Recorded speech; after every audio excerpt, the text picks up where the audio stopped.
saw around me. He's super chill. Like, yeah, he's just really. Unlike the rest of us.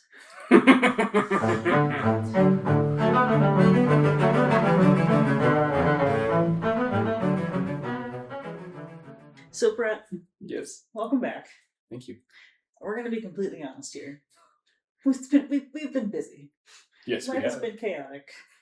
Things continue to spiral out of control, and we know nothing about your program. So here. Great.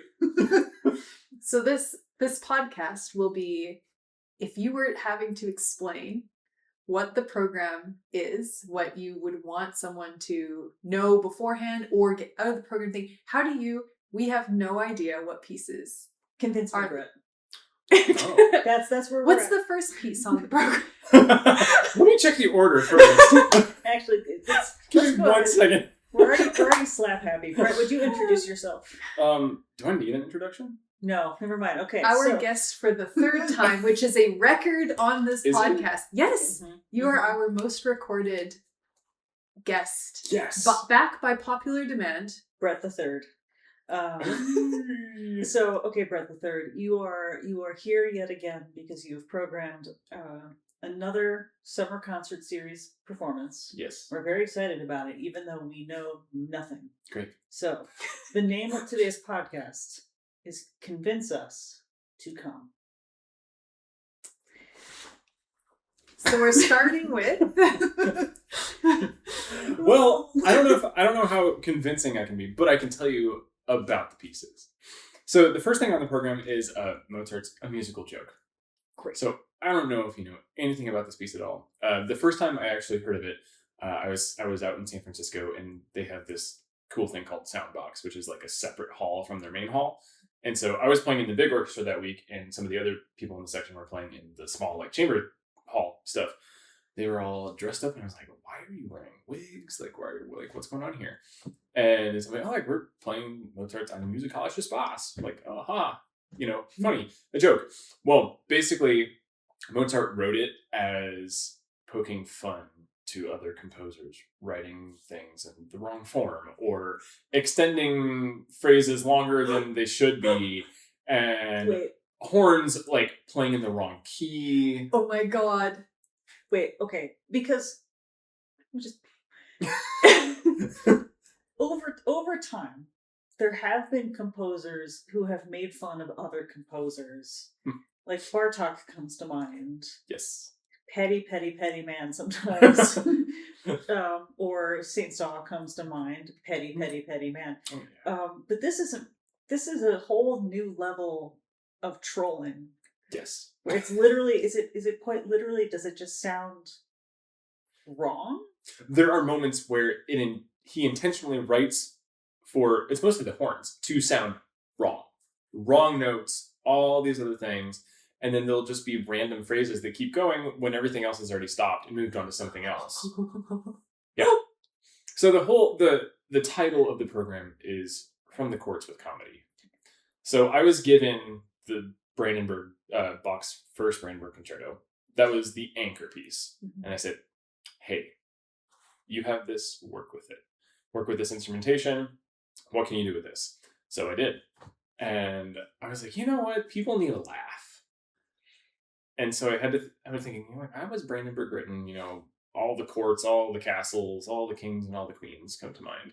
And so I said, you know what? Instead of turning things political, I was like, we're just going to have a good laugh about this. We're going to listen to some good music. We're going to have a good time.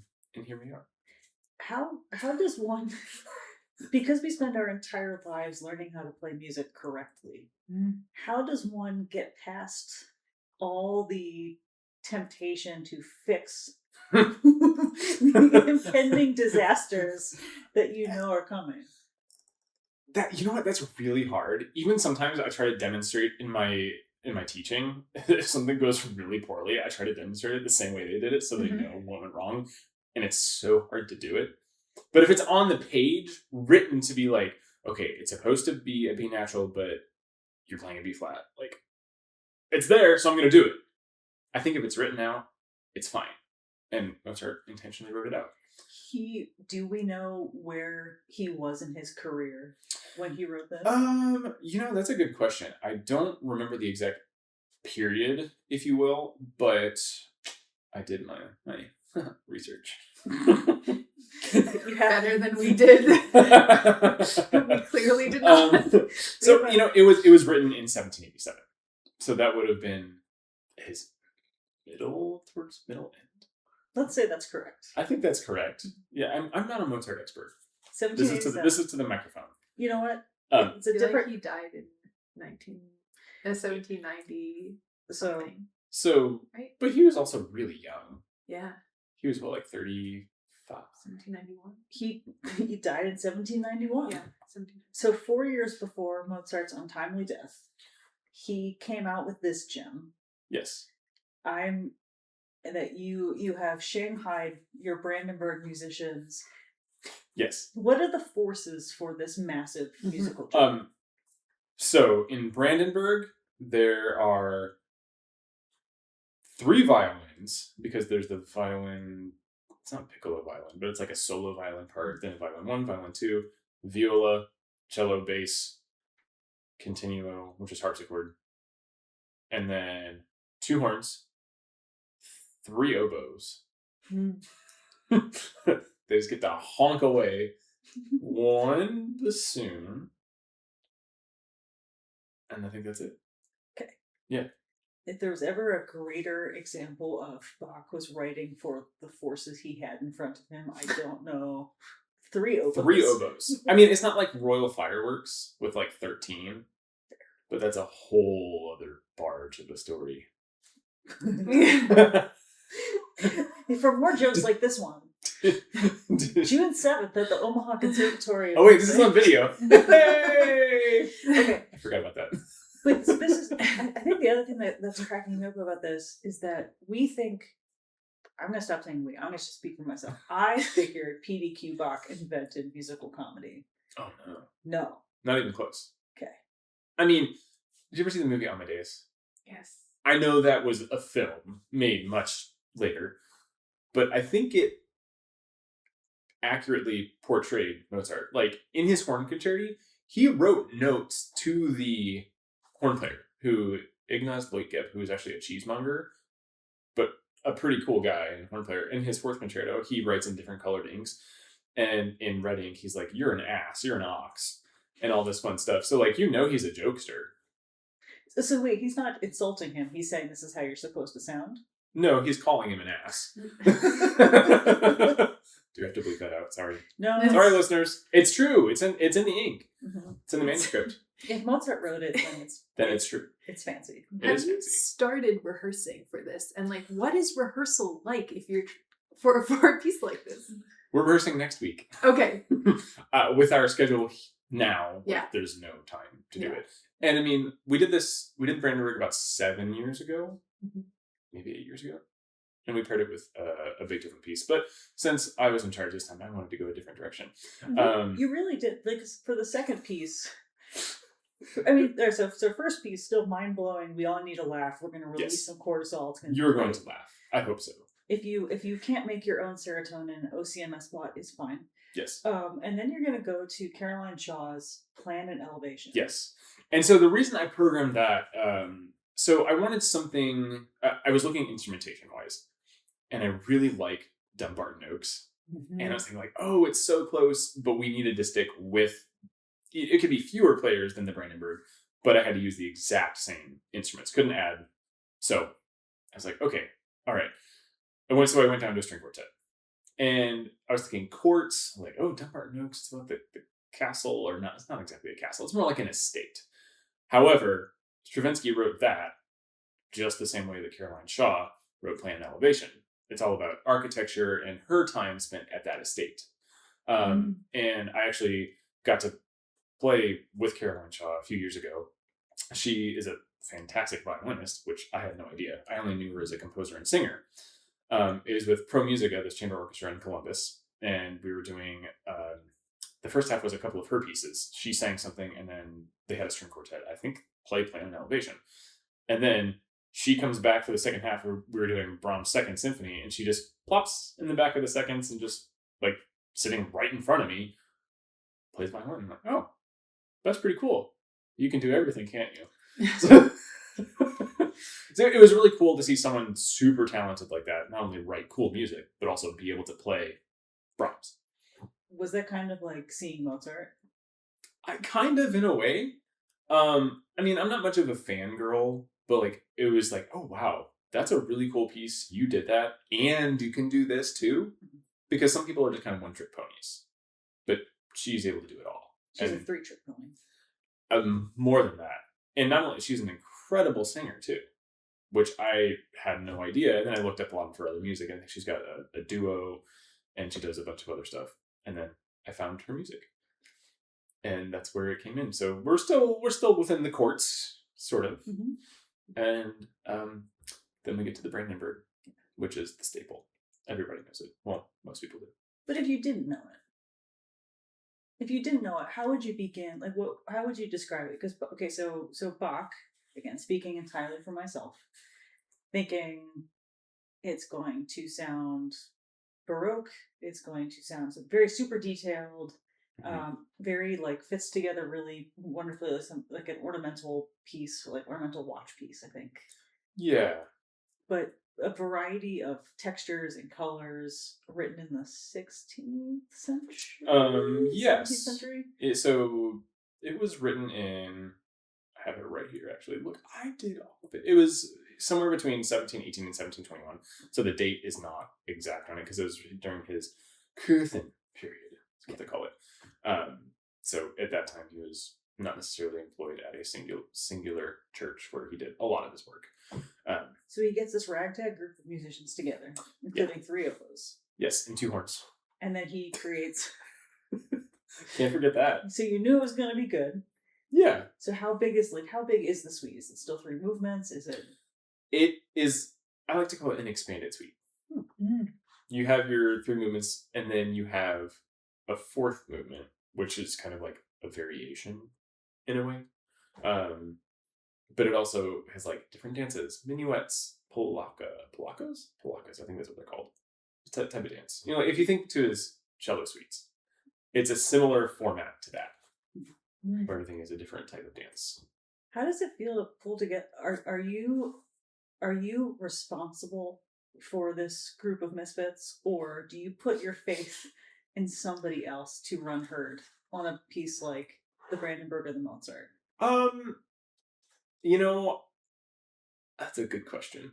We actually asked that question for the last Brandenburg with Susanna Maria Christie, kind of like, oh, how do you push that? And they all kind of said, well, we're deferring to Susanna. They really passed the and Susanna was like, thanks, guys. Yeah.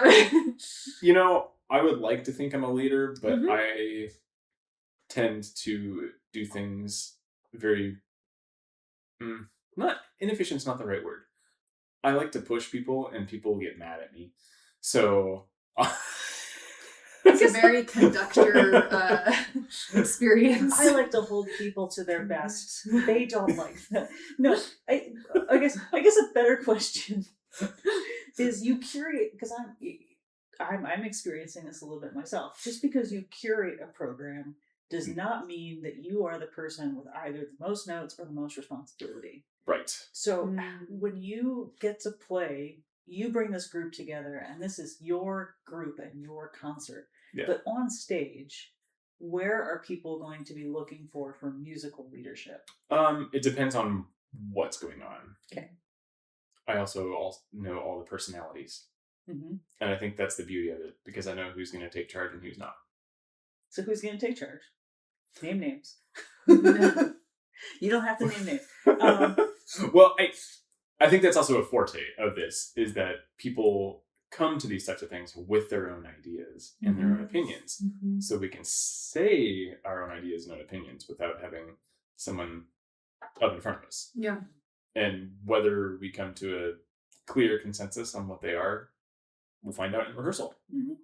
It's kind of like least common denominator, most common, whatever that one is. It all filters down. So, do you feel like some instruments do that more naturally than others? Absolutely. Okay. That would be people in a string quartet.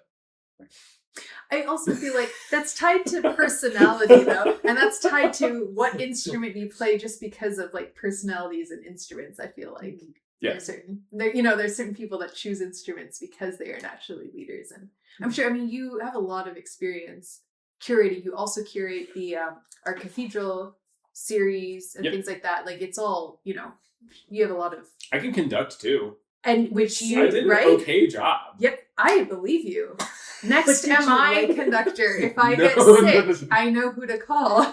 But did you like it? I liked some parts of it. The hardest thing was going back and forth between playing and conducting. So the people who do that, I have mad respect for. Yeah. Or who do it at the same time. Like some of the pianists or the violinists who lead that way, I'm like, no thank you. Yeah. Because I want my brain to be in one spot. Yes. So, I mean, I would do that again, and I would love to do that. And I have to say that I had to kind of plan around that. Yeah. Because I knew if I had too many pieces off in a row, it was going to feel really bad coming back, playing something. Yeah.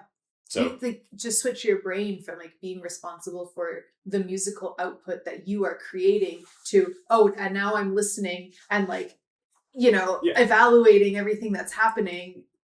And then it's impressive. It's hard. It's really hard. Also conducting antiphonally. Mm-hmm. When you have a group that's 50 feet over here, 100 feet in front of you over here, and another 50 feet over here, and you're in the middle, and you just cross your fingers and you go, and you hope they're not late. Well, so they're like, there are two aspects to that too, right? But there's the one, on one hand, you're trusting that the players are compensating based on their experience, right? Yes. Which is like, that is, you can't even explain that's worth its weight in, like, that's invaluable. Right. Versus then like your knowledge of conducting technique and being able to help the people be on time, because there is no way that person can hear that sound over there or whatever. So, you need to be able to communicate and let them be able to do their job. And then, it's not chamber music. Yeah. You cannot do chamber music in that fashion. Yeah. But I also appreciate whenever we were able to come together and do chamber music in that type of thing, which is why I like doing things like Brandenburg and all that, because we don't need someone up front. Yes. So and it's a perfect space too, like the OCM at just that kind of like small enough stage where people have the space to be spread out, and I'm sure they'll be standing, seeing, like people watch each other, and like the kind of, I love coming to the OCM and just watching the visual and like body movement collaboration that goes on when the chamber. I mean, the fun part is like if I lock eyes with somebody, usually like give them a funny looking face, because just why not? It'll be very on brand for the musical. Like you should see me sitting here at work. Like if I lock eyes with Nate, I'm just like, I give him a little sideways smile, and then he'll just like give me a smile, and sometimes Bobby will blow me a kiss. And so you should do that with audience members in the concert. There will be shenanigans. How many shenanigans can you fit in one concert? That's a loaded question. Because there's an infinite number, but you want to balance tastefulness and quality. So actually, that's a really great question. With something like the Mozart, or even a PDQ Bach, like whatever you get to choose that has humor at its core, how do you approach the parts of the piece that are not designed to be laughed at? Are you approaching it like a legitimate piece of music that just goes off the rails? Absolutely. Okay. I think that's the best way to do it. I mean, have you ever seen those old Peter Schickley videos with him and Itzhak Perlman? He's there, like, doesn't even have a bow in his hand, and then looking around, and then, all of a sudden Itzhak Perlman comes in and just, like, plays the crap out of the violin, but people are laughing, but then it sounds like, whoa, that's really good. That's the kind of vibe I want for this. Do you think it's a better musical joke because Mozart was so ludicrously good at writing music? Oh yeah, because he was making fun of composers who wrote with parallel fifths and some audience members who don't know anything about music theory, at that time that was not a thing you did. Right. That was, what do they call it, like devil's music or something. Right. I think that's how it really, or maybe that was during Bach's time. So a little bit earlier, parallel fifths were considered very like sacrilegious. When you're in music theory class in school, that's one of the first things you learn about writing counterpoint is you're not supposed to move. Bad voice leading. Yes, exactly. But he intentionally does this, and hence why it's titled The Musical Joke, because he's poking fun of people at that time who did that. Whether they were famous people or not, it's very valid and warranted. I'm just imagining kind of Mozart as like a stand-up comic. He just got a notebook every time he goes to a concert. He's like, and this, and this. I was actually, so Eric Leinsdorf wrote a book called The Composer's Advocate. And so he's super brilliant, like above brilliant musician, right? But the problem is he doesn't understand why no one else is at his level. And so he writes about these mistakes that he finds in scores or these mistakes that he sees people making. And it seems to come from a place of, your brain works the same way as mine does, clearly. So why aren't you noticing X, Y, and Z?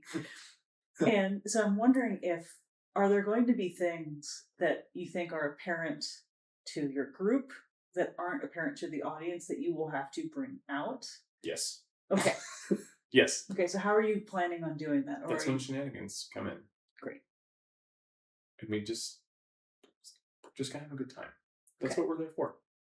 Nice. If you have a lighthearted piece on a program, people tend to relax more.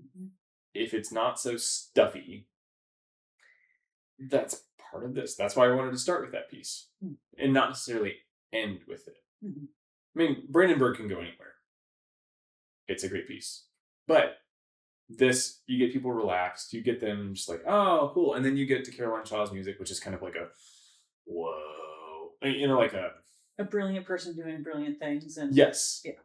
You hear harmonies that you would not think you could hear that sound good. And it's just like a trippy experience. Like you're breaking the, what do you call it, the fourth wall. That kind of experience.